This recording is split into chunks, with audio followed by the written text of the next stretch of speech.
لیکن اسلام نے جو دردناک سزا رکھی ہے وہ ایسی ہے کہ زنا کرنے والا سوچ کر کے کانپنے لگ جائے۔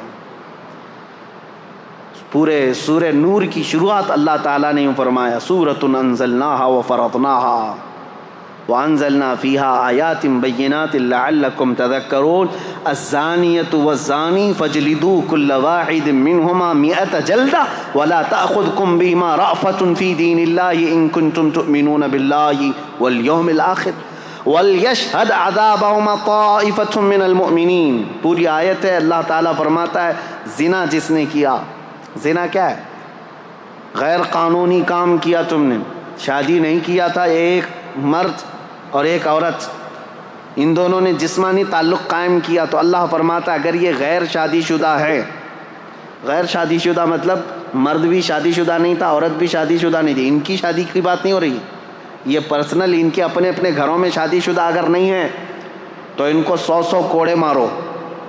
کوڑا جو ہے نا وہ بیلٹ نہیں ہوتا ہے صرف، یا کوئی رسی کا نام نہیں، وہ چمڑے کا بیلٹ ہوا کرتا بڑا، ایک بار آج لگ جائے تو چمڑی ساتھ میں لگ کے آ جائے۔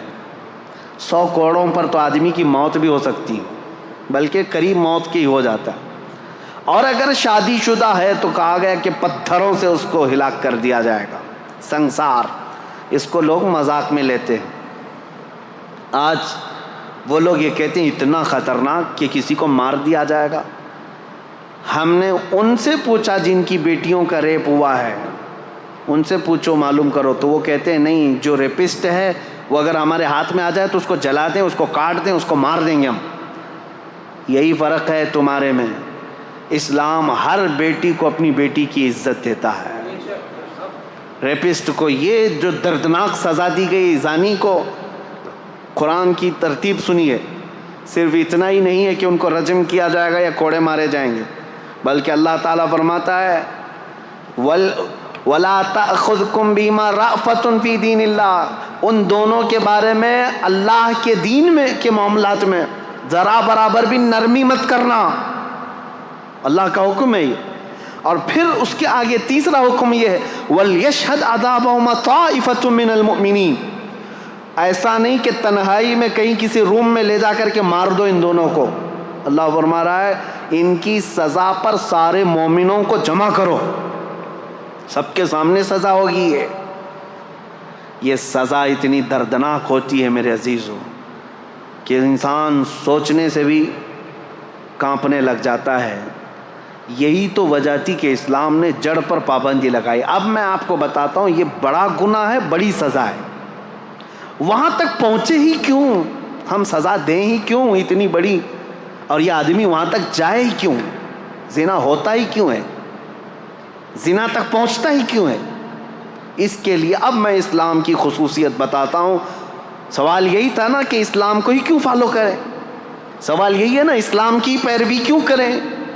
اب سنو، تم تو اب زنا کے بعد ہو سکتا ہے قانون لگاؤ گے، ریپسٹ کے لیے یہ ہے 10 سال کی سزا، 18 سال کی سزا، کسی کے ہاں 14 سال کی سزا،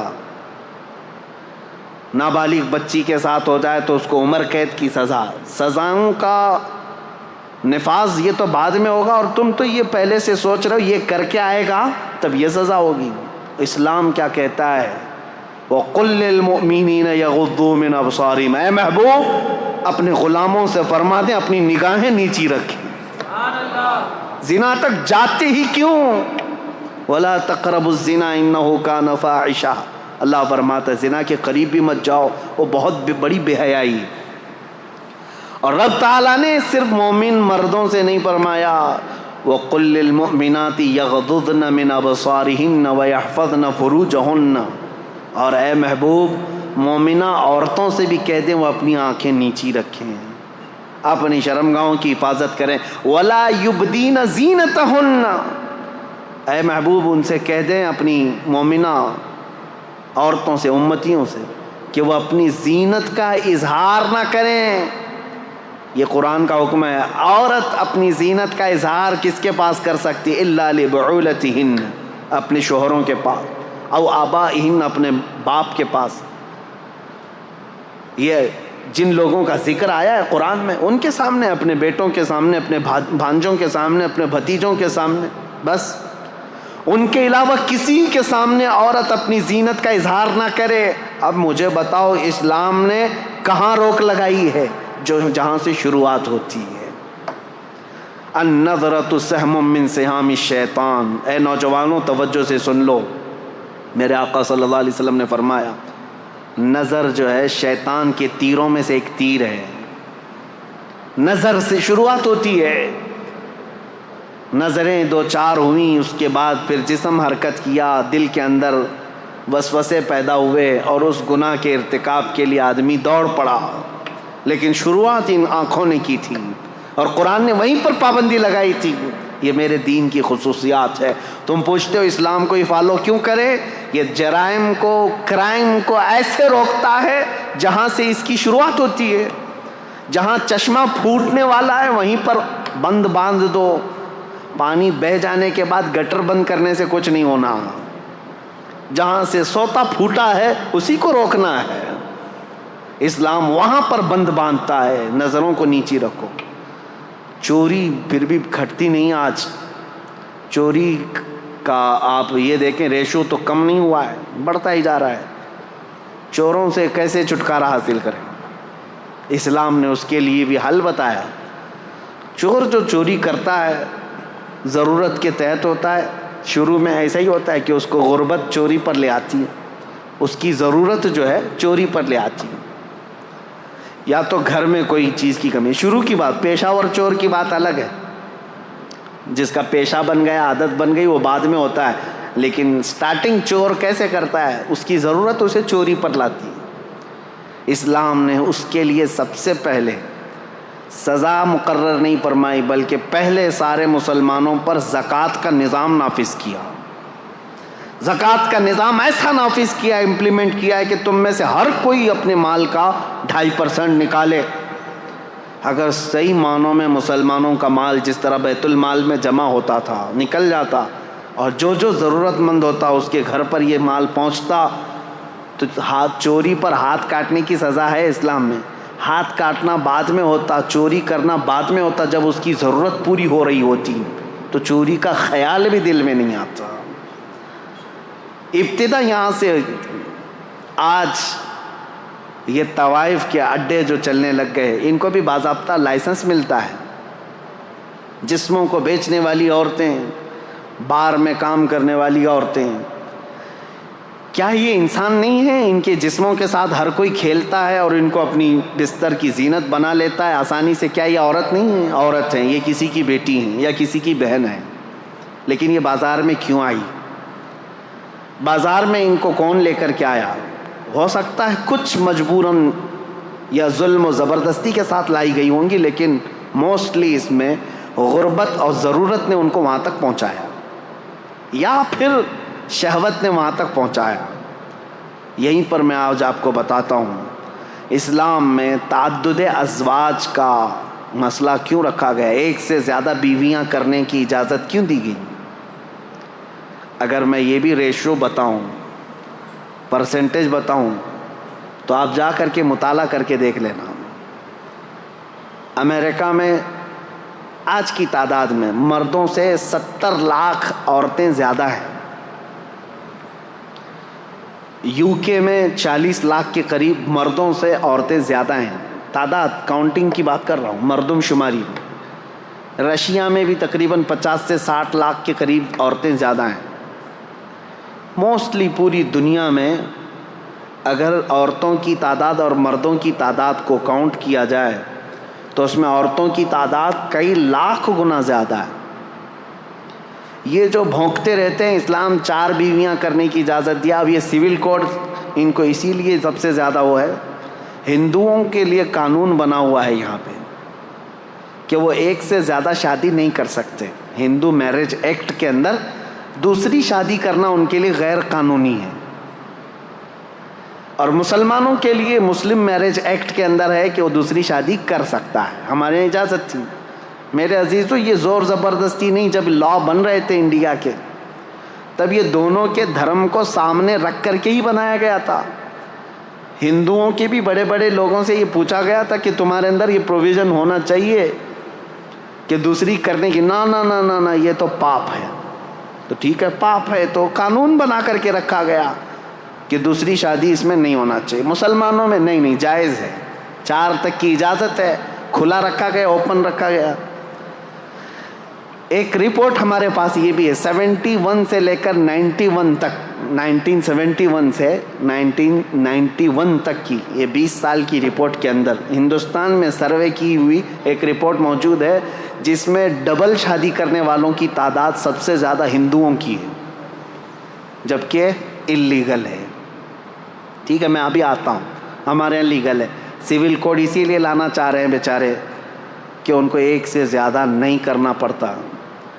مسلمانوں کے اوپر بھی یہی قانون آنا چاہیے، ایک ہی قانون ہو جو سب کے لیے چل رہا ہے. اب مسلمان بھی دوسری نہ کریں. اور حیرت کی بات ہے وہ لوگ قانون لا رہے ہیں جن کی ایک بھی نہیں ہے. قانون سول کوڈ کی بات سب سے زیادہ وہی کر رہے ہیں جن کے نہ بچے ہیں نہ بیوی ہے. خیر آج ہمارا ٹاپک نہیں ہے.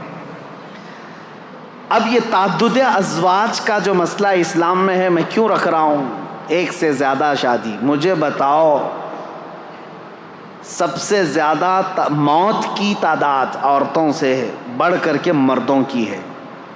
یہ ریئل فیکٹ جو بات ہے میں آپ کو بتا رہا ہوں، سائنٹیفک بات کر رہا ہوں. جو بچپن میں بیماریاں ہوتی ہیں بچوں کو، اس میں اکثر جو مر جاتے ہیں وہ لڑکے مرتے ہیں، لڑکیاں نہیں. ان کے اندر ڈیفنس کی طاقت ہے. اور جوانی کے بعد بھی جنگیں جو ہوتی ہیں اس میں لڑکیاں جنگ کرنے نہیں جاتی تھی، مرد ہی جاتے تھے. فوج میں سپاہیوں میں لڑکے شامل ہوتے تھے، اور جنگوں میں سب سے زیادہ مردوں کی موت ہوتی تھی. تو بچتے کون ہیں گھروں میں؟ عورتیں بچتی ہیں.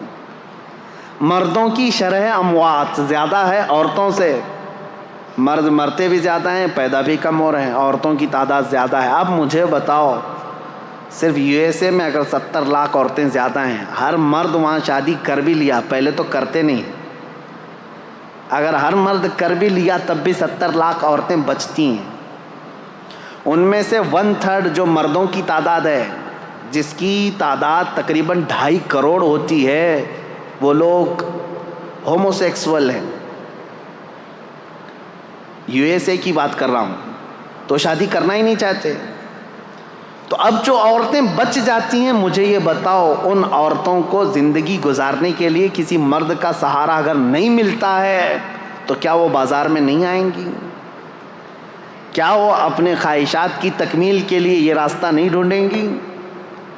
میرے عزیزو، اسلام نے واجب نہیں کیا ہے 4 شادیاں کرنا. ایک دروازہ رکھا ہے، ایک دروازہ رکھا ہے. کیا واجب ہے دوسری شادی کرنا؟ یہاں اسلام نے ایک تمہارے لیے سہولت کا دروازہ رکھا ہے، اس پر ان کو اتنا واویلا ہے. لیکن حقیقت میں یہ ریئل لائف کے اندر آؤ کہ دنیا میں ہو کیا رہا ہے. ان عورتوں کو بھی انصاف دلانا ہے جو بغیر کسی شوہر کے پوری زندگی گزار کے چلی جاتی ہیں.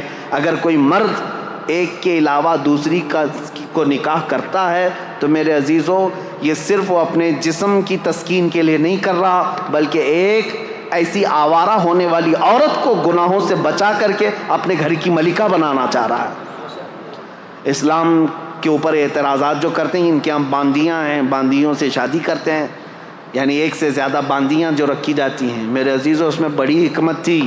پہلے جو ہے جنگوں میں جب ایک فوج کو دوسری فوج پر فتح حاصل ہوتی تو سامنے والوں کا سارا مال بھی لے آتے، وہاں کے جتنے قیدی ہوتے ان کو غلام بھی بنایا جاتا، اور ان کی جو عورتیں ہوتی تھیں وہ باندیاں بن جاتی تھیں. باندیاں بن کر کے سب کو بانٹ دی جاتی تھی.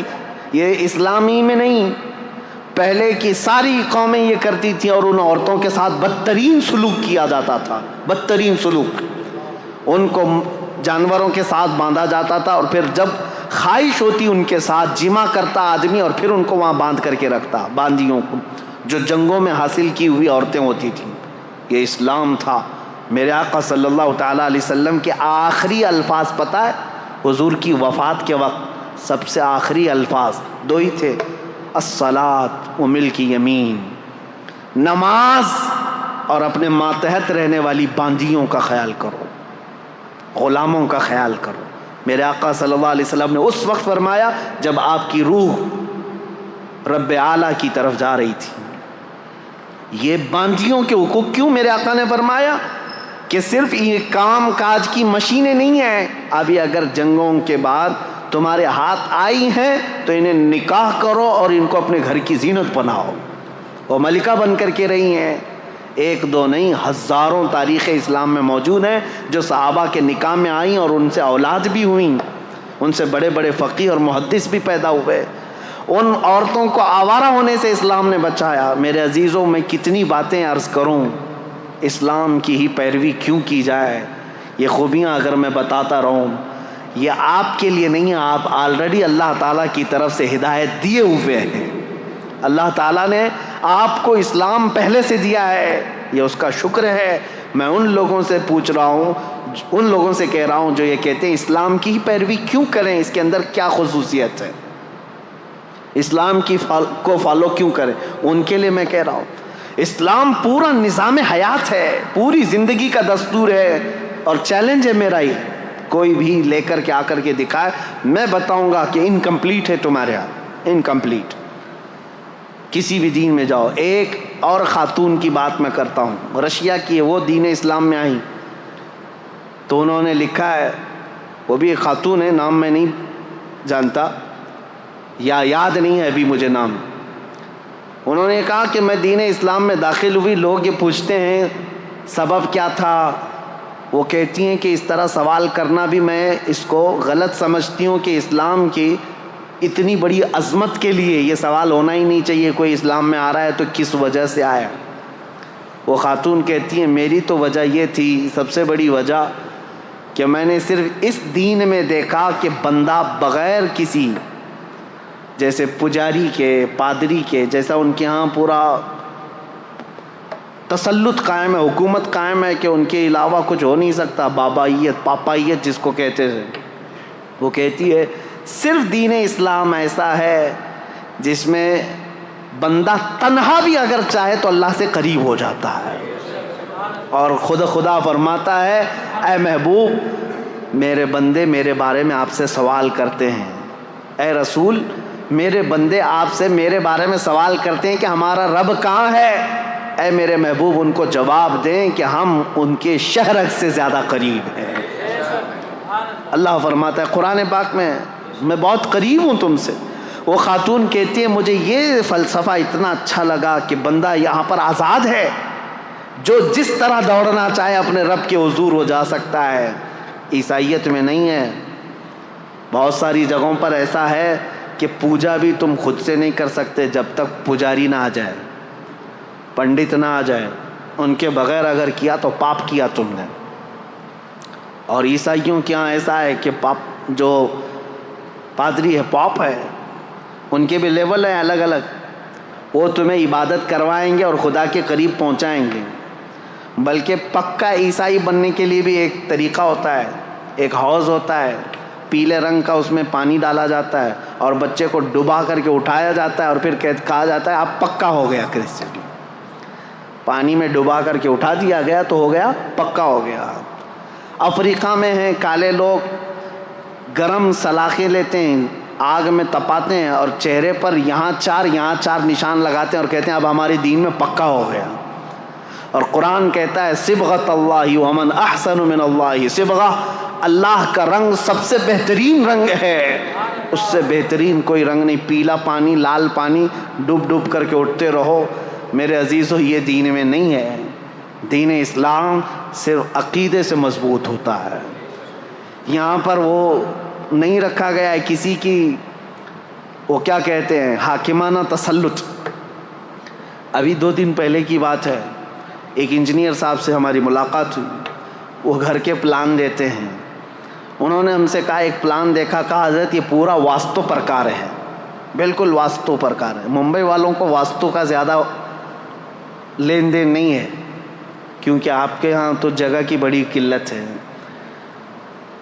بہت چھوٹی جگہ میں بھی آپ کو جہاں سے ملا دروازہ کھول لیا، لیکن ہمارے علاقے میں آپ جائیں بڑے چونچلے ہیں ان کے گھر بنانے کے، جگہ بڑی رہتی ہے، 30 بائی 40 کی جگہ ہے، 40 بائی 60 کی جگہ ہے، تو گھر بنانا ہے تو لے کے گھومتے رہتے ہیں. کچن کا دروازہ کہاں ہونا چاہیے, بیڈ روم کا کہاں ہونا چاہیے, ٹوائلٹ کہاں ہونا چاہیے, اور کبھی کبھار بنا لیتے ہیں اور کوئی واسطو والا جو آتا ہے وہ توڑوا دیتا ہے. یہاں پر بھی جن کے پاس زیادہ پیسے ہوں گے بلڈنگوں میں وہ کرتے ہوں گے. واستو پرکار یہ صحیح نہیں ہے, اس کا ایسا نہیں ہونا چاہیے ویسا نہیں ہونا چاہیے. میں نے ان سے کہا کہ یہ واستو کا جو عقیدہ ہے, کہا گیا کہ ہاں اس طرح سے بنانے سے برکت زیادہ آئے گی. ٹھیک ہے, اسی انت وشواس میں لوگوں کو دھندا چل رہا ہے. میں ایک پوچھا ان سے سوال جو آپ کے پاس رکھنا چاہتا ہوں, کیسا بڑا گورکھ دھندا ہے. کہا بھائی ایک کتاب کیوں نہیں لکھ دیتے واستو کی. ہر جگہ جو ہے نا یہ واستو کا جو ایکسپرٹ ہوتا ہے, پنڈت ہوتا ہے, اس کو بلانا ہی پڑتا ہے. ایک کتاب لکھ دو کہ یہ جگہ ہوگی تو ایسا بنا دیں گے, وہ جگہ ہوگی تو ایسے بنا دیں گے. وہ انجینئر صاحب ہنسنے لگے. کہا نہیں, ہر آدمی کا واستو الگ الگ ہوتا ہے. کیوں ہر ایک سے پیسہ لینا؟ ایک کتاب لکھ دیے تو ہو گیا ختم, پھر کون آئے گا ہمارے پاس واسطو پوچھنے کے لیے. یہ سب چیزیں میرے عزیزو دین اسلام میں نہیں ہیں. ہمارا عقیدہ یہ ہے کہ اگر تمہیں اللہ کی ذات پر یقین و توکل ہے تو سنو, دروازہ تم شمال میں بناؤ, جنوب میں بناؤ, مشرق میں بناؤ, مغرب میں بناؤ, کہیں پر بھی بناؤ, بلکہ تمہارے گھر کے 70 دروازے بنا کر کے رکھ لو, کھڑکیاں ہر جگہ کھول لو. اگر میرا مولا نہ چاہے رزق کا ایک دانہ بھی تمہارے گھر کے اندر نہیں آ سکتا. ما یفتح اللہ للناس من رحمت فلا ممسک لہ وما یمسک فلا مرسل لہ. سورہ فاطر کی آیت ہے. اور پھر اللہ کی ذات پر توکل ہے, اور تم اگر کسی گھر کے اندر 70 دروازوں سے اندر بند ہو کر کے بھی بیٹھو, میرا مولا پہنچانا چاہے تو رزق وہاں پر بھی پہنچائے گا. یہ عقیدہ ایمان ہے, یہ عقیدہ اسلام ہے. یہ مت سوچو کہ ادھر دروازہ ہوگا تو یہاں سے جلدی رزق آئے گا, ادھر دروازہ ہوگا تو یہاں سے جلدی رزق آئے گا. عزیزان گرامی وقار, ہمارے ہاں ایسا نہیں ہے. ورنہ ہم تو جو ہے 12 فلور کی 14 فلور کی مسجد بناتے اور چھت پہ جا کے نماز پڑھتے, جلدی سے اوپر چلی جائے گی. ہمارا یہ عقیدہ نہیں ہے. ہم خاک پر بھی سجدہ کریں, دل اگر جھک گیا ہے تو مولا اس کو بھی قبول فرمائے.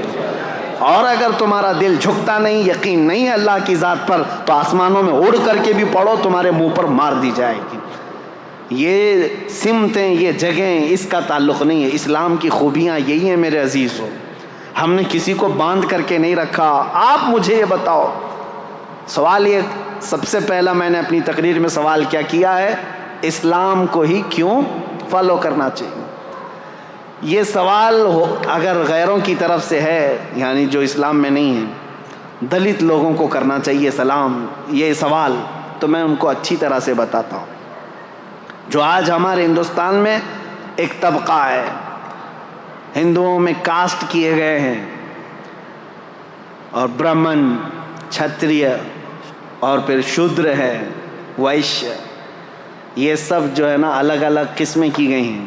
اور لوگوں میں یہ بٹھایا گیا ہے جو برہمن ہیں وہ بھگوان کے, برہما کے سر سے پیدا کیے گئے ہیں, اور باقی قومیں الگ, کوئی چھاتی سے پیدا کیا, کوئی بازوؤں سے, اور جو شودر ہیں دلت ہیں وہ پیروں سے پیدا کیے گئے ہیں. منوسمرتی میں تو صاف یہ لکھا ہوا ہے کہ اگر کسی برہمن نے گیتا کے شلوک کسی دلت آدمی کو سکھا دیا تو وہ اس کے ساتھ دوزخ میں جل جائے گا. جہاں پر بھی ہوگی ان کی نرک, وہاں وہ برہمن بھی جلے گا. دلت کو اگر سکھا بھی دیا ایک شلوک, کس کا؟ گیتا کا, کیونکہ چنڈال اس کو کہتے ہیں. یہ بار بار ہم سے کہتے ہیں, قرآن کہتا ہے انما المشرکون نجس, قرآن میں کہا گیا مشرک نجس ہیں. منوسمرتی اٹھا کر کے دیکھو گے تو آپ کو پتہ چلے گا جگہ جگہ دلت لوگوں کو چنڈال چنڈال ہی کہا گیا. چنڈال چور کو کہتے ہیں, اور جتنے دلت ہیں سب چور منوسمرتی کے قانون کے حساب سے. وہ بیچارے آج ان بھکت بنے ہوئے ان کے پیچھے گھوم رہے ہیں, ان کو پتہ نہیں ہے تم کو یہ چنڈال سمجھتے ہیں, چنڈال. اور اس کے بعد یہ جو بھید بھاؤ ہے, چنڈال کو اگر ایک شلوک گیتا کا سکھا دیا تو کیا ہے, نرک میں جل جائے گا. کون؟ برہمن جل جائے گا. اور میرا نبی کہتا ہے تم نے اگر کسی کو ایک آیت بھی سکھائی, ساتھ میں جنت جاؤ. خیرکم من تعلم القرآن وعلمہ، میرے آقا فرماتے ہیں تم میں سب سے بہترین آدمی وہ ہے جو قرآن سیکھے اور دوسرے کو سکھا دے۔ یہاں بھید بھاؤ نہیں رکھا گیا، یہ نہیں کہا گیا چنڈال کو نہیں سکھاؤ گے۔ ہمارے ہاں کسان کا کام کرنے والا، کھیتی باڑی کرنے والا ایک عام کسان کا بیٹا بھی اگر حافظ قرآن ہو تو بڑے بڑے امیروں کا بھی امام بن سکتا ہے۔ مصلی اس کا حق ہے۔ ہم اس کی ذات پات کو نہیں دیکھتے کہ تو خان ہے کہ پٹھان ہے کہ شیخ ہے، کیا ہے۔ مصلی پر امام کو ہم یہ کہہ کر کے نہیں بڑھاتے، ہم مصلی پر جس کو بڑھاتے ہیں یہ دیکھ کر کے کہ تو میرے مصطفیٰ کی کتنی سنتوں پر عمل کرتا ہے۔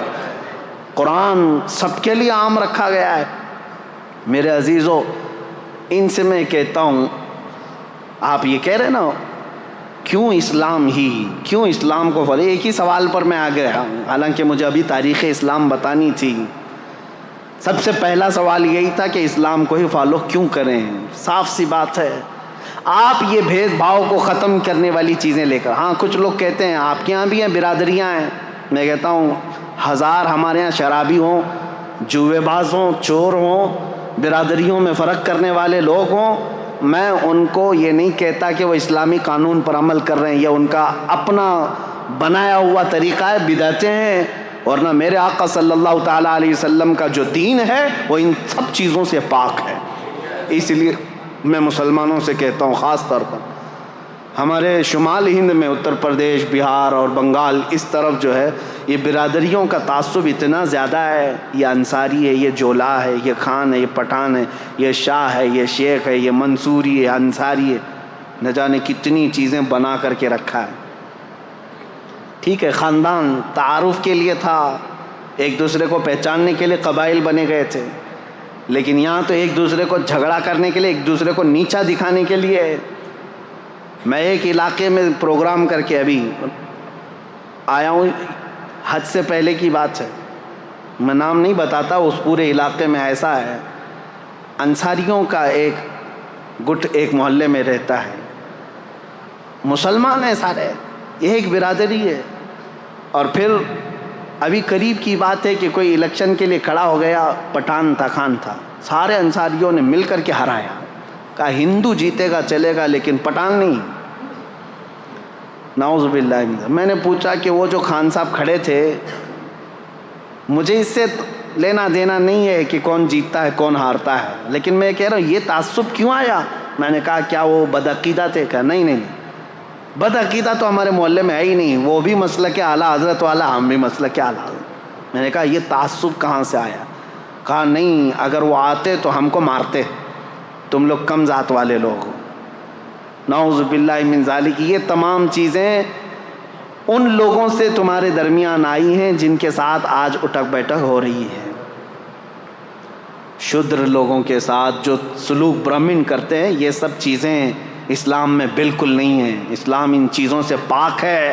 آپ کو پتہ ہے ایک بار حضرت ابو ذر غفاری رضی اللہ تعالیٰ عنہ نے حضرت بلال کو صرف یہ کہا تھا کالی ماں کے بیٹے، میرے آقا صلی اللہ علیہ وسلم اتنے ناراض ہوئے تھے، پوچھا تھا افیک الجاہلیہ، اے ابو ذر ابھی تمہارے اندر جاہلیت ہے، ابھی جہالت کے زمانے میں پل رہے ہو؟ حضرت ابو ذر آئے، حضرت بلال کو یہ نہیں کہا کہ غلطی ہو گئی معاف کر دو، کہا ہاتھ پکڑ کر کے لائے، مسجد میں لیٹ گئے، کہا اے بلال تم اپنا یہ کالا پیر میرے چہرے پر رکھ کر رگڑ دو تاکہ مجھے میری غلطی کا احساس ہو جائے، میں نے کیسے کہہ دیا تم کو کالی عورت کے بیٹے، مجھ سے خطا ہوئی، اب تم یہ اپنا پیر میرے چہرے پر رکھو، میں اس لائق ہوں۔ وہ اس بات کو بھی پسند کر رہے تھے کہ بلال اگرچہ کالے ہوں لیکن اپنا پیر میرے چہرے پر رکھ دیں۔ حضرت بلال نے ان کو اٹھا لیا، سینے سے لگا لیا، کہا میرے اور تمہارے درمیان جو کامن چیز ہے وہ یہ ہے تم بھی اسی رسول کے غلام ہو جس کا غلام میں ہوں۔ یہ چیز ہمیں دین اسلام میں جوڑے رکھتی ہے۔ عزیزان گرامی اوقات، تم سوال یہ کر رہے ہو اسلام کو ہی کیوں فالو کیا جائے؟ یہ اسلام کی خصوصیت ہے کہ فلسطین کا بچہ روتا ہے تو ہمارے درمیان ہمارے دل کے اندر بھی درد اٹھتا ہے۔ اسلام نے جوڑ کر کے رکھا ہے، یونیٹی ایسی ہے، اللہ کی قسم حج کر کے آؤ تو پتہ چلے گا، حج کر کے آؤ پتہ چلے گا وہاں اللہ کریم نے ایک لباس میں پوری دنیا کو کس طرح سے بلایا ہے. کسی بادشاہ کو تم پہچان نہیں سکتے. ابھی پچھلے سال کی بات میں 2022 میں افریقہ کا ایک ملک ہے، چھوٹا سا ملک ہے، وہاں کا پریسیڈنٹ آیا تھا، اور ہر پریسیڈنٹ کو ایک پروٹوکول دیا جاتا ہے سعودی گورنمنٹ کی طرف سے. اس کو کچھ فوجی دیے جاتے ہیں، گاڑی اسپیشل ہوتی ہے، ان کے ٹینٹ الگ لگتے ہیں، لیکن اس نے ساری چیزوں کو قطعاً منع کیا تھا. کہا تھا کہ میں جس طرح میری کنٹری کے لوگ حج کے لیے جا رہے ہیں میں ویسی حج پہ جاؤں. اور اس کی ایک فوٹو وائرل بھی ہوئی تھی، مینا کے روڈ پر وہ بغیر بستر کے ہاتھ کا تکیہ بنا کر سو رہا تھا. اپنے ملک کا بادشاہ ہے.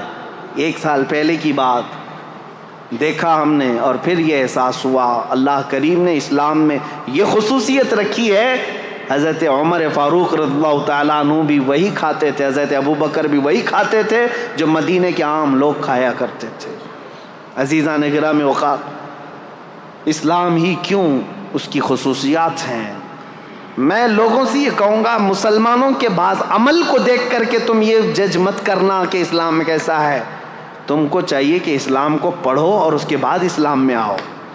میں سب کو دعوت دے رہا ہوں، RSS والوں کو بھی دعوت ہے، کھلی دعوت ہے، آخری سانس تک یہ دعوت ہے. کیونکہ اچھائی کی دعوت تو دینا ہے نا. کسی کو ڈر لگتا ہے تو جائے. اچھائی کی دعوت ہے، میرے نبی پاک صلی اللہ تعالیٰ علیہ وسلم کا دین ہے.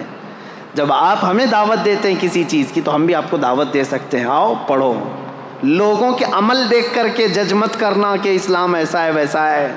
لوگوں کے عمل سے نہیں، اسلام اپنی حقانیت سے چل رہا ہے.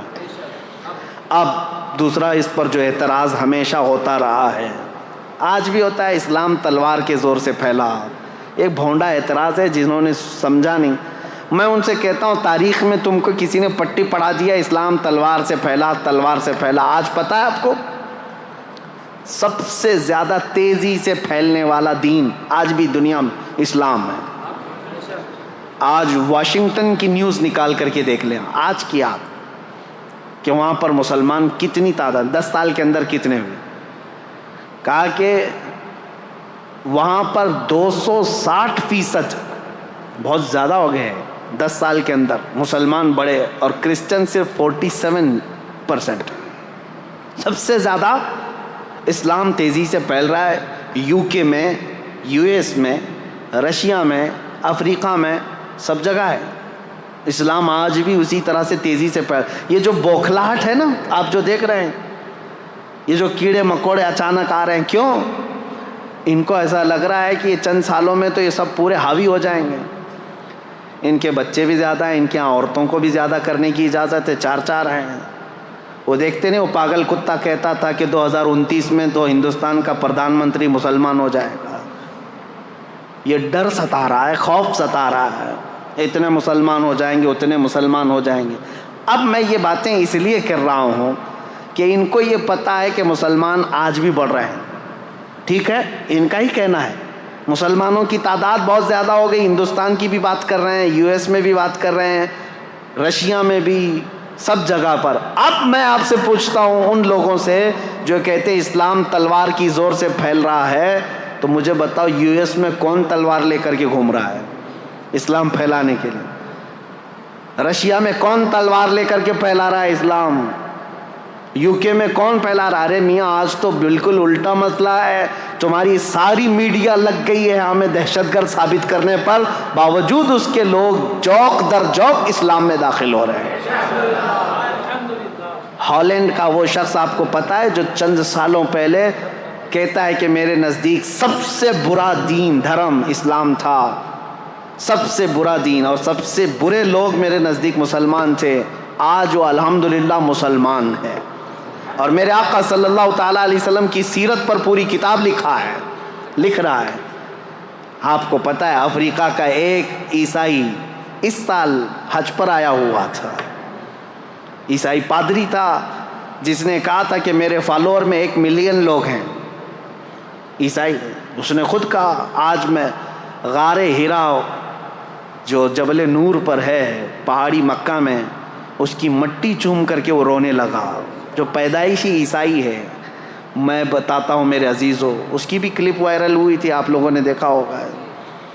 اس نے کہا کہ میں اس میں فخر محسوس کرتا ہوں، اسلام میں آیا اور سارے لوگوں کو اس دین میں لاؤں گا، مجھے یہ فرق نہیں پڑتا۔ میرا ٹاپک یہ نہیں ہے، میرا ٹاپک یہ ہے، میں پوچھنا چاہتا ہوں اس عیسائی پادری کی گردن پر کس نے تلوار رکھی؟ اسلام قبول کرو۔ جھوٹا پروپیگنڈا پھیلاتے ہو کہ اسلام تلوار کی زور سے پھیلا ہے، پریکٹیکل تو کسی کو نظر نہیں آتا۔ آپ نے کہیں سنا ہے؟ آپ نے کہیں سنا ہے کہ تلوار کی زور سے پھیلایا جا رہا ہے اسلام؟ نہیں ہے میرے عزیزو۔ آج تو مسلمانوں کو ٹرول کرنے کے لیے تم نے ہر ہتھ کنڈا اپنا لیا۔ آتنکوادی یہ ہیں، ریپسٹ یہ ہیں، چور یہ ہیں، بہت زیادہ آوارہ یہ ہیں، نشہ خور یہ ہیں، ساری چیزیں تو تم نے ڈال کر کے رکھی ان کے اوپر الزامات۔ لیکن جو دین اسلام میں آ رہا ہے میرے عزیزو، وہ ہمارے عمل کی وجہ سے نہیں آ رہا ہے، وہ دین اسلام کی حقانیت کی کشش ہے جو قیامت تک کھینچتی رہے گی لوگوں کو۔ لوگ اس میں آئیں گے، اذا جاء نصر اللہ والفتح ورأیت الناس يدخلون فی دین اللہ افواجا۔ میرا رب فرماتا ہے جب اللہ کی مدد آ جائے گی، اے محبوب آپ دیکھیں گے لوگ اسلام میں فوج در فوج داخل ہوں گے، فوج در فوج داخل ہوں گے۔ RSS کے گوا کے رہنے والے ایک بڑے دانشور آدمی ہیں، انہوں نے کچھ سوالات کیے ہیں مسلمانوں کے متعلق، مجھے جواب دینا تھا، 10 سوالات انہوں نے کیے تھے، لیکن ابھی وہ ہمارے ٹاپک سے ریلیٹڈ نہیں۔ صرف ایک ہی بات انہوں نے کہا کہ مسلمانوں میں یہ عقیدہ کیوں ہے کہ کافروں کا صفایہ ہو جائے گا، اسلام غالب آ جائے گا، کافروں کا صفایہ ہو جائے گا۔ جواب صرف اتنا ہے، سمجھنے میں آپ کی غلطی ہو گئی۔ کافروں کا صفایہ ہو جائے گا انہوں نے کیا سمجھا؟ قتل کر کے مار ڈالیں گے سب کو۔ ہاں ہم بھی کہتے ہیں ہوگا صفایہ، گردنوں کا صفایہ نہیں، شرک اور کفر کی غلاظت کا صفایہ ہوگا۔ حضور اکرم صلی اللہ تعالیٰ علیہ وسلم کی نسل پاک میں ایک امام آئے گا جس کو امام مہدی کہا جائے گا، اور اس امام مہدی کے فوج اور ان کی تبلیغ پر پھر سب کفار کا صفایہ ہوگا۔ مطلب یہ نہیں ہے کہ گردنیں مار دی جائیں گی، مطلب یہ ہے کہ دلوں کے اندر جو کفر و شرک کی غلاظت ہے اس کا صفایہ ہوگا، اور پھر شرق سے لے کر غرب تک، شمال سے لے کر جنوب تک، ہر ایک کی لفظ، ہر ایک کی صدا ہوگی لا الہ الا اللہ محمد رسول اللہ۔ یہ ہمارا کہنا ہے۔ ہم یہ کہتے ہیں آپ خامخواہ کیوں ڈرے ہوئے ہیں کہ قتل ہو جائے گا؟ ہم قتل کی بات کہیں نہیں کیے کہ صفایہ ہو جائے گا، قتل ہو جائے گا۔ اور پھر یہ جو پروپیگنڈا پھیلایا جاتا ہے میرے عزیزوں، تلوار کی زور سے پھیلا، تلوار کی زور سے پھیلا۔ ذرا دامن میں جھانک کر کے دیکھو، تاریخ پڑھ کر کے دیکھو، ہندوستان میں 700 سال تک تھے مسلمان حکومت کرتے ہوئے۔ اگر روز تلوار لے کر کے بیٹھے ہوتے تو ایک کیڑا بھی نہیں بچتا، بھی کوئی کیڑا بھی نہیں بچتا۔ سب کو زبردستی اگر داخل کیا گیا ہوتا تو سب 700 سال بہت ہیں، بہت ہیں میرے عزیزو۔ دین اسلام نے آزاد رکھا تمہیں۔ آج مندریں بھی باقی ہیں 1000 سال پرانی، 800 سال پرانی، 900 سال پرانی۔ ہندوستان میں وہ مندریں بھی موجود ہیں اور لوگ بھی موجود ہیں، دھرم بھی موجود ہے۔ ہم نے زور زبردستی کسی کو بلایا ہی نہیں۔ قرآن میں اللہ فرماتا ہے لا اکراہ فی الدین، دین میں کوئی زور زبردستی نہیں، لیکن قیامت کا دن آنا ہے، فیصلہ تو اس دن ہونا ہے۔ اب اسلام کی خصوصیات یہ پوچھ رہے تھے کہ کیوں اسلام کو فالو کریں، اور پھر یہ اعتراضات، اسلام تلوار کی زور سے پھیلا، یہ ساری چیزیں ایک پروپیگنڈا ہے میرے عزیزو، پروپیگنڈا ہے۔ اور حقیقت اگر میں آپ کو بتاؤں، نبی کریم صلی اللہ تعالیٰ علیہ وسلم جتنی جنگوں میں شرکت فرمائے وہ تقریباً 17 ہوتی، 17 غزوات جس میں حضور صلی اللہ تعالیٰ علیہ وسلم بنفس نفیس خود گئے، اور کل جنگوں میں جو لوگ مرے، فوت ہوئے، ان کی تعداد پتہ ہے 252، 250 لوگ مرے ہیں۔ کتنے؟ 250۔ اور آپ کو پتہ ہے فرسٹ ورلڈ وار جو ہوئی تھی، فرسٹ ورلڈ وار، اس میں کتنے لوگ مرے تھے پتہ ہے؟ 3 کروڑ لوگ مرے تھے۔ اور سیکنڈ ورلڈ وار جو 1940 پہ ختم ہوئی 1940 تک، اس میں 5 کروڑ لوگ، کروڑ کی بات کر رہا ہوں، 100 بھی نہیں، 1000 بھی نہیں، لاکھ بھی نہیں، کوئی گنتی ہے انسانوں کی؟ یہ آج ہمیں تمیز دینے آئے ہیں اسلام تلوار کی زور سے پھیلا. یہ 5 کروڑ یہ 3 کروڑ لوگوں کو جو موت کے گھاٹ اتارا گیا ہے, کس بنیاد پر؟ مجھے بتاؤ کس بنیاد پر؟ صرف حکومت, تخت اور سکتہ حاصل کرنے کے لیے ہزاروں نہیں کروڑوں انسانوں کو موت کی گھاٹ اتار دیا. دور مت جاؤ, آج رپورٹ نکال کر کے دیکھ لینا, ہماری نہیں, آزاد رپورٹ. عراق میں پچھلے 20 سال سے کتنے لوگوں کو امریکہ نے مارا ہے. آج ملک شام میں 2011 سے لے کر 2023 تک کا آپ رپورٹ نکال کر کے بتاؤ کتنے لوگ وہاں مارے گئے. فلسطین میں پچھلے 60 سال سے کتنے لوگ مارے گئے. ہوتا یہ ہے کہ چور خوب چوری کر چکا ہے, لیکن یہ کہتا ہے دوسرا چور ہے, دوسرا چور ہے. ان کی چوریاں اتنی ہیں کہ اپنی چوری کو چھپانے کے لیے, جیسے ہمارے ملک کے صاحب کرتے ہیں, سب کو بولتے رہو تاکہ کوئی ہم کو نہ بولے. یہ پروپیگنڈا اس طرح اتنی تیزی سے پھیلایا گیا ہے کہ اسلام تلوار کی زور سے پھیلا, تلوار کی زور سے پھیلا.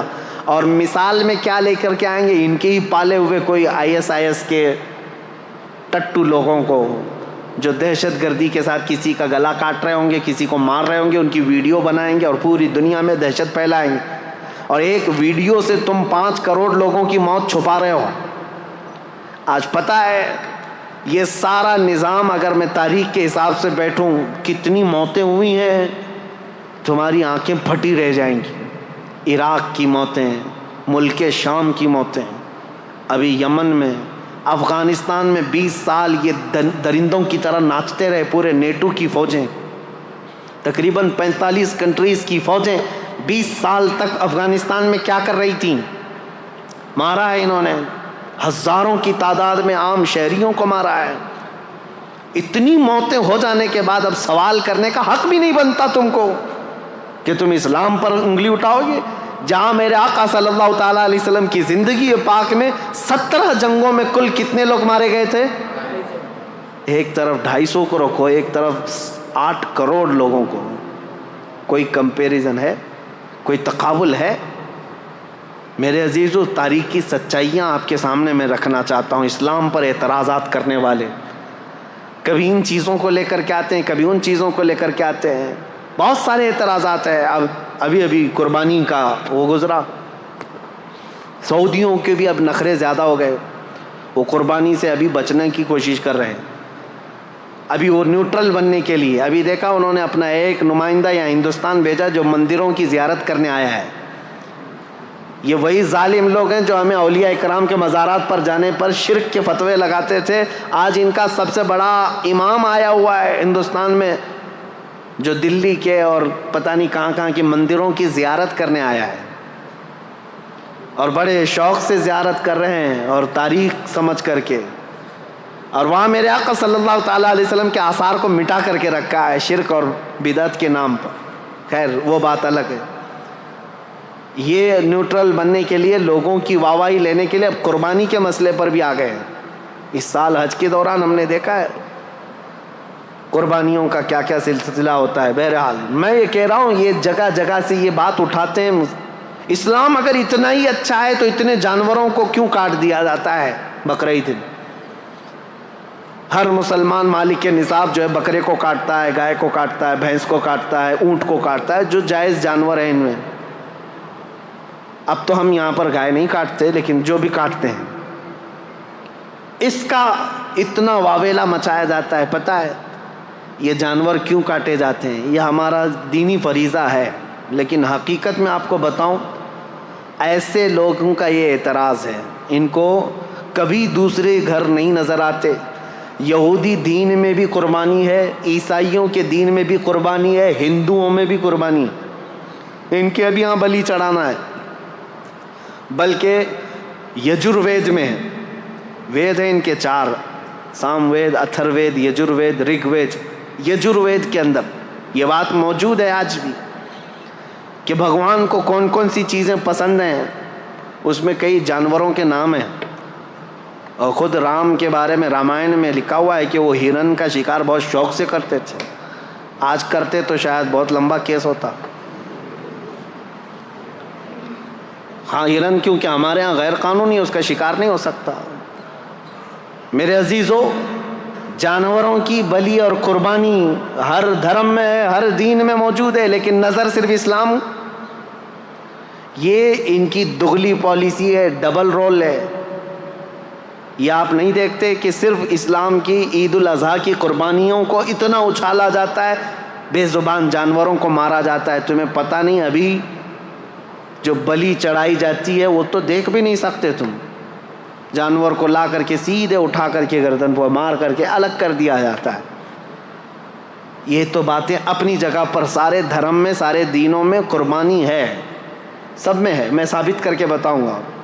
یہودیوں میں بھی ہے، عیسائیوں میں بھی ہے، ہندوؤں میں بھی ہے، سب میں ہے، لیکن ان کو پاپ جو لگتا ہے وہ صرف مسلمانوں کا عمل لگتا ہے۔ اور تو اور میرے عزیزوں، اسلام پر اعتراض کرنے والے سال بھر میں ایک دن قربانی کرتے ہو نا، ایک دن قربانی کرتے ہو۔ ان سے میں پوچھتا ہوں ذرا ڈیٹا نکال کر کے بتاؤ، میک ڈونلڈ والا کتنے کاٹتا ہے، KFC والے کتنے کاٹتے ہیں؟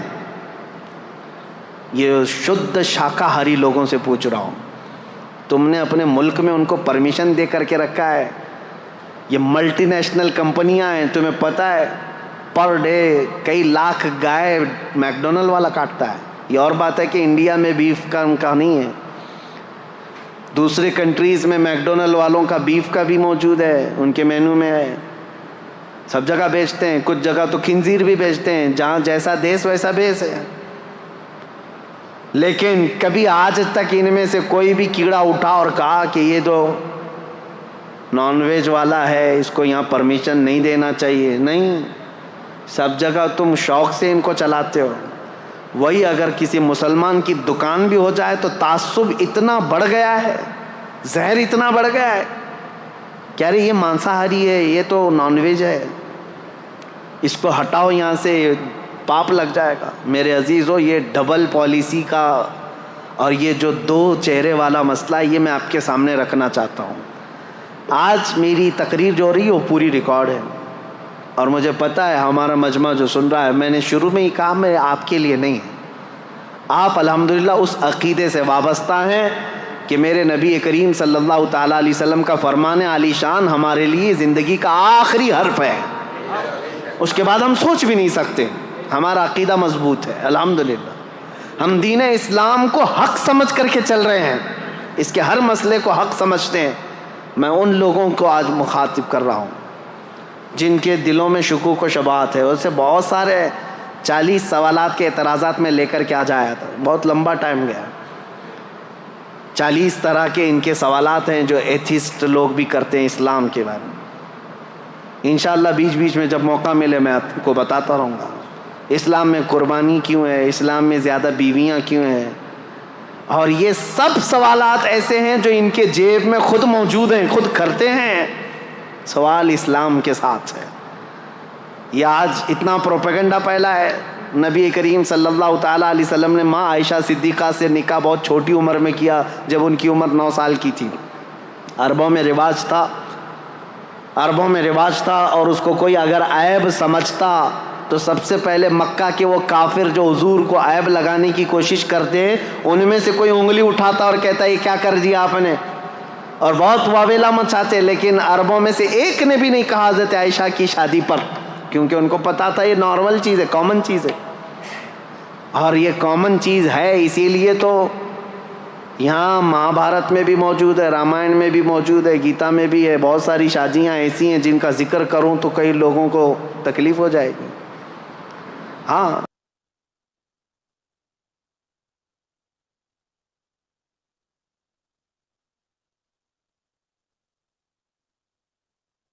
اور زیادہ بیویاں، نبی کریم صلی اللہ تعالیٰ علیہ وسلم کی 10 بیویوں کے متعلق یہ ٹی وی میں بیٹھ کر کے پکوڑے تلتے رہتے ہیں اور ایک دوسرے پر اعتراضات کرتے رہتے ہیں، اسلام اسلام، نبی پاک صلی اللہ تعالیٰ علیہ وسلم کبھی اپنے گھر کی خبر ہی نہیں لیتے۔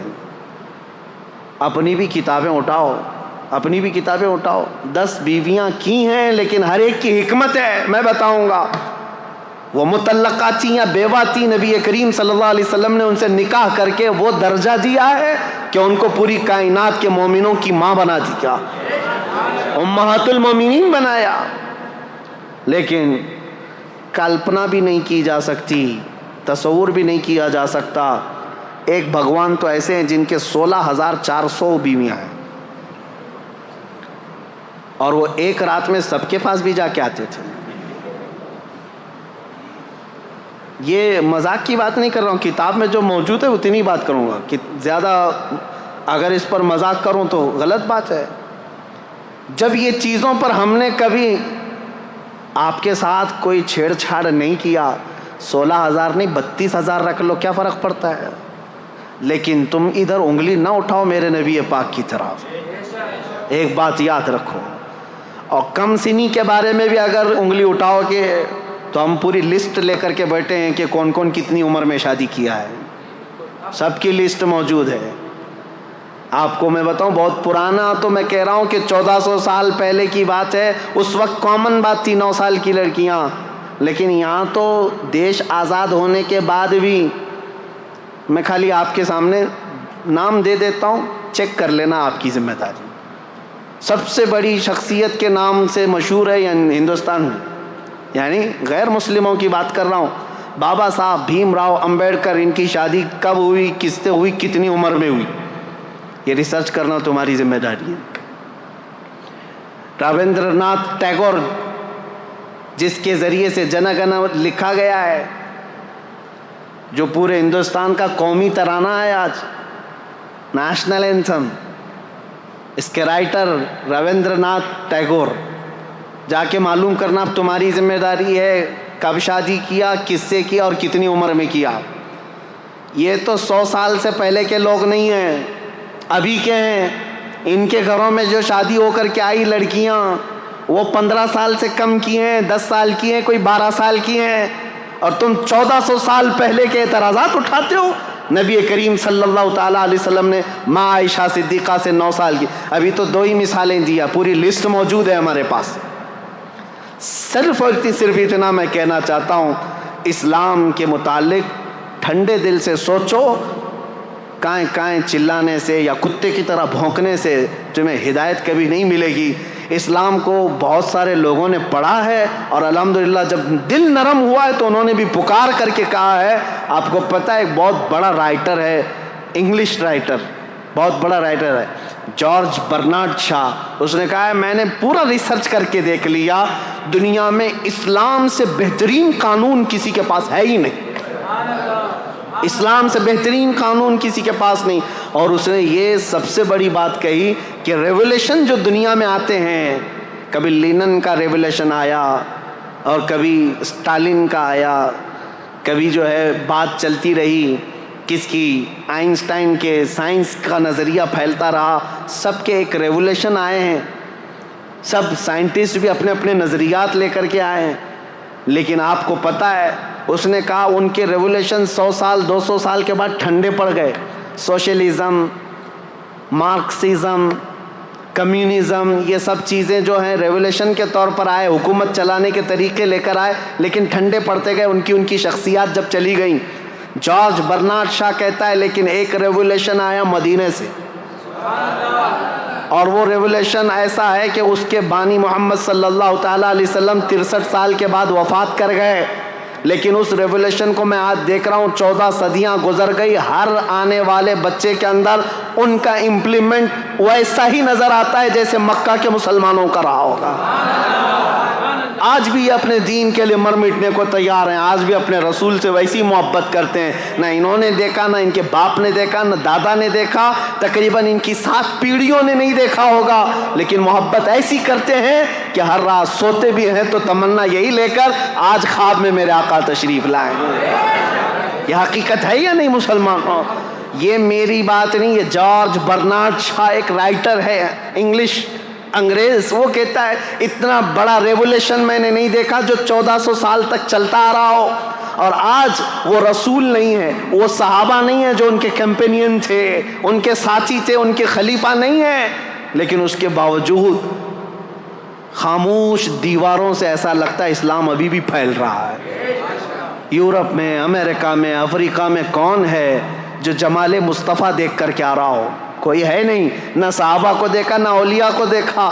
اس وقت کے فتنوں کے زمانے میں بھی لوگ اسلام میں داخل ہو رہے ہیں۔ میں کہتا ہوں یہ میرے آقا کا لایا ہوا ریولیوشن، انقلاب ایسا ہے جو آج تک نہیں بلکہ قیامت تک قائم رہنے والا ہے، اور یہ سب پر غالب آ کر کے رہے گا انشاءاللہ۔ سوالات، اعتراضات بہت سارے ہیں۔ اسلام میں 4 شادیاں کیوں؟ اس کا میں نے بتا دیا۔ عورتوں کی تعداد زیادہ ہے اور ان عورتوں کو آوارہ ہونے سے بچانا بھی ضروری ہے۔ اس کے لیے ایک سسٹم دیا گیا ہے، کیونکہ اسلام فلی لائف سسٹم ہے۔ اور اس کے علاوہ کم سنی پر جو اعتراضات کرتے ہو، اور اس کے علاوہ بہت ساری چیزیں ایسے اعتراضات کرتے ہیں، مرنے کے بعد دوبارہ زندہ ہونے کا عقیدہ کیوں ہے، یہ ساری چیزیں اسلام میں کیوں؟ میرے عزیزو، یہ ہونا بہت ضروری ہے۔ اگر آخرت کا تصور نہ رہے تو ہر کوئی آزاد کھلے طور پر ناچتا رہے گا جیسے وہ ناچ رہے ہیں۔ شراب پی لیا، زنا کر لیا، ڈر کسی کا نہیں ہے۔ اور زیادہ سے زیادہ کچھ لوگ ڈراتے ہیں یہ کہہ کر کے کہ اچھے کام کرو تو ٹھیک ہے، برے کام کرو گے تو اگلے جنم میں چوہا پیدا ہو جاؤ گے، کتا پیدا ہو جاؤ گے۔ اتنا ہی ڈر ہے۔ وہ دیکھتے نہیں، ان کا مذاق بھی چلتا رہتا ہے، کبھی یمراج کو دھوکہ دے دوں گا۔ ہاں، یہ موت کے فرشتے کے متعلق جو عقیدہ ہے وہ اس لیے کہ اتنا ہلکا بنا کر کے پیش کر دیا تم نے، اتنا ہلکا بنا کر کے کہ کچھ نہیں ہونے والا ہے۔ میرے عزیزو، اسلام آخرت کا ایسا مضبوط عقیدہ دیتا ہے، ایسا مضبوط عقیدہ کہ آپ مشرق سے لے کر مغرب تک، شمال سے جنوب تک پوری دنیا میں گھومو، کسی بھی مسجد میں جاؤ، مسلمان جب مسجد میں جا کر اللہ اکبر کہہ کر رکعت باندھتا ہے، اس کی نظریں ایسی سیدھی ہو جاتی ہیں، کوئی اسے پکارے تو بھی نہیں دیکھتا، کوئی اسے چلائے تو بھی نہیں دیکھتا، اس کی نظر ایک ہی طرف ہے، وہ اللہ کے قرب کی طرف بڑھنا چاہتا ہے۔ میں اس سے یہ پوچھتا ہوں دوسروں سے، یہ اس کے اندر مطمح نظر، محور، مرکزیت کس نے پیدا کیا؟ یہ عقیدہ آخرت ہے۔ اس کا عقیدہ یہ ہے میرا رب مجھے دیکھ رہا ہے۔ ٹھنڈیوں کے دنوں میں بستر چھوڑ کر کے اگر نماز کے لیے آتے ہو، یہ عقیدہ ہے کہ آخرت میں مجھے حساب دینا ہے۔ کسی کا مال نہیں کھاتا آدمی تو اس لیے کہ آخرت میں مجھے حساب دینا ہے۔ وہ کہتے ہیں حساب تو یہاں پر بھی اللہ دے سکتا تھا، وہاں کیوں؟ ایک سوال یہ بھی ہے، اللہ اگر چاہے تو یہیں پر حساب لے لیتا، برے لوگوں کو یہاں مار دیتا اور اچھے لوگوں کو یہاں اچھائی دے دیتا۔ نہیں میرے عزیزو، یہ انسان کی جان ایسی ہے، کچھ بندے ایسے ہیں جو اتنے گناہ کر چکے ہیں، ان کو موت بھی دے دو تو سزا پوری نہیں ہوتی۔ صحیح کہہ رہا ہوں؟ کچھ کتے ایسے ہیں جن کو 100 بار مارو تو بھی سزا پوری نہیں ہوتی۔ ان سے ہی پوچھو، ہٹلر نے جرمن کا تاناشاہ، جس کے بارے میں مشہور ہے کہ 50 لاکھ یہودیوں کو مار ڈالا، چیمبر میں ڈال کر کے مارا، اس کا ذکر کرنے بھی نہیں دیتے یہودی، ہولوکاسٹ کا پکڑ کے لے جائیں گے، کچھ بھی کریں گے۔ یہ ہماری تقریر بھی سنتے ہیں اور ہمیں پھر وہاں پر بیت المقدس جانے نہیں دیتے۔ بہرحال انشاءاللہ العزیز ایک دن آئے گا جب ہمارے اس قبلہ اول پر اسلام کا پرچم لہرائے گا انشاءاللہ۔ ہمارے خطبے بھی ہوں گے، ہماری نمازیں بھی ہوں گی انشاءاللہ۔ میں ان سے پوچھتا ہوں، 50 لاکھ لوگوں کو مارا، چلو آج پکڑ کر کے ہم لا کر کے دے دیتے ہٹلر کو، کیا سزا دو گے؟ کیا سزا دو گے اس کو؟ 50 لاکھ لوگوں کو مار، تم خوب غصے میں جل کر کے کیا کرتے؟ اس کو بھی چیمبر میں ہی ڈال کے مارتے، ہاں اس کو بھی مار ڈالتے، مر جاتا تو ہو گیا۔ ایک یہودی کو مارنے کی سزا ہو گئی ہے، باقی اتنے جو 50 لاکھ کے قریب ہیں، ایک کو مارنے کی سزا، تو ایک کو مار دیا تم نے، اس کو تو سزا ملنی چاہیے تھی 50 لاکھ لوگوں کے مارنے کی۔ اب میرے رب کا نظام آخرت میں موجود ہے، جہنم میں ڈالے گا رب تعالیٰ ظالموں کو۔ رب تعالیٰ قرآن میں فرماتا ہے کلما نضجت جلودہم بدلناہم جلودا غیرہا لیذوقوا العذاب۔ جب جب جہنم کی آگ سے چمڑی پک جائے گی، ہم اس کی چمڑی اتار دیں گے اور نئی چمڑی ڈالیں گے تاکہ وہ عذاب چکھ سکے۔ ہر بار اس کی چمڑی بدلی جائے گی. حضرت کعب احبار رضی اللہ تعالیٰ عنہ مفسر قرآن آپ سے پوچھا گیا یہ چمڑی بدلنے کا پروسیس جو جہنم میں ہوگا یہ کتنی بار بدلا جائے گا؟ انہوں نے فرمایا کہ 1 گھنٹے میں 70 بار بدلی جائے گی. 1 گھنٹے کے اندر 70 بار جسم کی چمڑی بدلی جائے گی تاکہ وہ ہر بار نیا عذاب چکھ سکے. جب جب جلے گا پھر بدلا جائے گا. کیوں؟ وہاں موت نہیں ہوگی. موت نہیں ہوگی. ایک بار موت کو بھی موت آ جائے گی، اس کے بعد ختم. اب نہ جہنمیوں کو موت نہ جنتیوں کو موت. اب سزا جھیلنا ہوگا. اس کے لیے آخرت میں حساب کتاب ہونا ہے، انصاف ہونا ہے. آخرت ضروری ہے. دنیا میں عدالت ہو سکتی، فیصلہ ہو سکتا، ایک بار مار دیتے ہو جاتی، باقی گناہوں کی سزا کیسے دیتے؟ باقی گناہوں کی سزا کیسے ملتی؟ ایک مرد ایسا آیا جو 10 لڑکیوں کا ریپ کیا ہو. اب زیادہ سے زیادہ ہم اس کو سزا کیا دیتے؟ موت کی سزا دیتے، مار دیتے. اس کی سزا تو ہو گئی. ایک لڑکی کے ساتھ زنا کرنے یا زنا بالجبر کی سزا ہو گئی، ایک کو مار دیا ہم. باقی 9 لڑکیوں کا انصاف کیا ہے؟ اس کے لیے آخرت ہے. اللہ تبارک و تعالیٰ قیامت کے دن پھر وہ عذاب دے گا جس کو کانوں نے سنا نہیں ہوگا، آنکھوں نے دیکھا نہیں ہوگا. میرے عزیزو، اسلام کی یہ تمام چیزیں ہیں جس کی وجہ سے میں دعوت فکر دیتا ہوں لوگوں کو. سوچو کہ اسلام کو کیوں فالو کرنا چاہیے. یہ میرا دین ہے، اس کی حقانیت ہے، اس کی خوبیاں ہیں. اس میں اونچ نیچ کا فرق نہیں ہے، اس میں غریب امیر کا فرق نہیں ہے، اس میں چھوت چھات نہیں ہے. اس میں غریب کا بیٹا بھی پہلی صف میں کھڑا ہو سکتا ہے، امیر کا بیٹا بھی پہلی صف میں کھڑا ہو سکتا ہے. حج بیت اللہ کے لیے جانے کے لیے کسی کا کوئی امتیاز نہیں. یہاں پر اگر کوئی اعلیٰ ذات والا ہے وہی پوجا کرے گا، وہی بھگوانوں کو چھو سکے گا. چنڈال دلیت چھو نہیں سکے گا. میرے دین میں یہ نہیں ہے.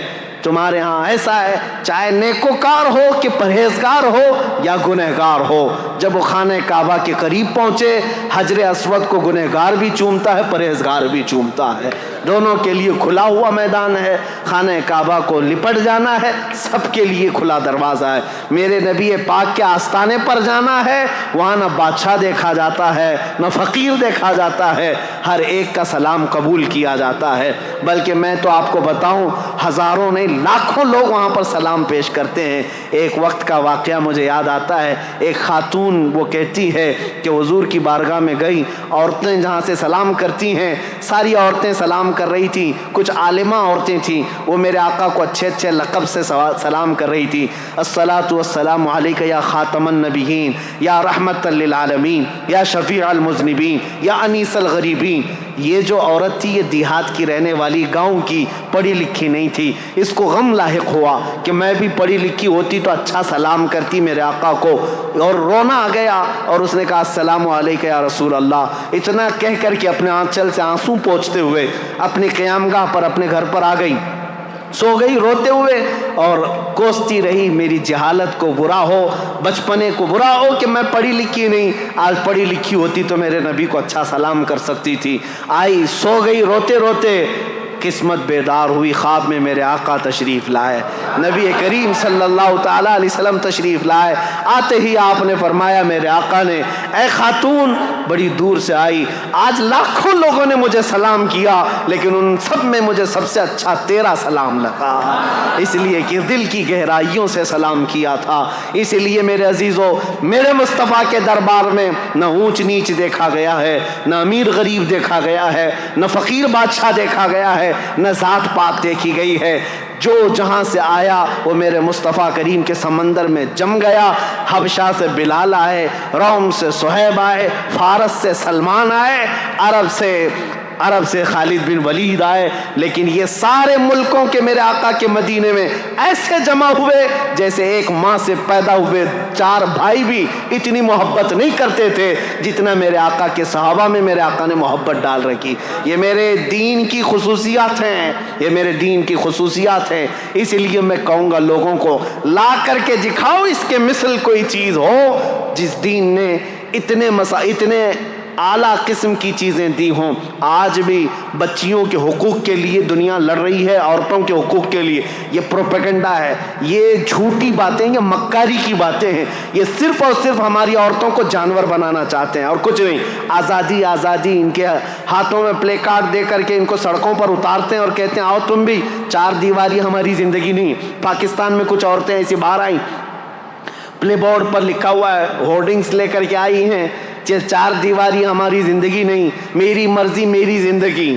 ان عورتوں کو کون بہکا رہا ہے؟ یہ وہی عیاش قسم کے لوگ جنہوں نے عورتوں کو کتوں سے زیادہ اہمیت نہیں دی. یہ صرف اپنے ہوس کا نشانہ بنانا چاہتے ہیں. ان کو ننگا کر کے اسٹیج پر لا کر نچاتے ہیں. عورتیں یہ سمجھتی ہیں یہ آزادی ہے میری. یہ آزادی کون سی خاک آزادی ہے جو تم ہر رات دوسرے مرد کی زینت بن جاتی ہو, ہر رات کسی مرد کے بستر کو گرم کرنے لگ جاتی ہو؟ یہ کون سی آزادی ہے؟ عزیزان گرامی, یہ عورتوں کے حقوق نہیں. عورتوں کے حقوق میرے دین سے پوچھو, اسلام نے کیا دیے ہیں. میرے آقا نے فرمایا اگر ایک بیٹی بھی ہو صحیح طریقے سے پرورش کر کے نکاح کر کے دے دیا, حضور فرماتے میری شفاعت اس پہ واجب ہے, میں اس کو جنت میں لے کر کے جاؤں گا. بیوی کو ایک لقمہ حلال کا کھلایا, میرے آقا نے فرمایا صدقے کا ثواب ہے. نبی کریم صلی اللہ تعالیٰ علیہ وسلم نے عورتوں کے حقوق یہاں تک بڑھا دیے, فرمایا الجنت تحت اقدام الامہات, اے لوگو تمہاری جنت تو تمہارے ماؤں کے قدموں کے نیچے ہے. عورت کو نہیں بڑھایا تو اور کس کو ہے؟ آج وہ لوگ سوال کرتے ہیں جو عورتوں کو جانوروں کی طرح جینے پر مجبور کر رکھا ہے. بہرحال میری یہ گفتگو طویل ہوتی چلی جائے گی. یہ قصہ لطیف ابھی نہ تمام ہے, جو کچھ بیاں ہوا وہ آغاز باب تھا. عزیزان گرامی وقار, میں اس بات پر اپنی گفتگو کو ختم کرتا ہوں. اسلام کی فطرت میں قدرت نے وہ لچک دی ہے, جتنا ہی دباؤ گے اتنا ہی وہ ابھرے گا. وآخر دعوانا الحمدللہ رب العالمین.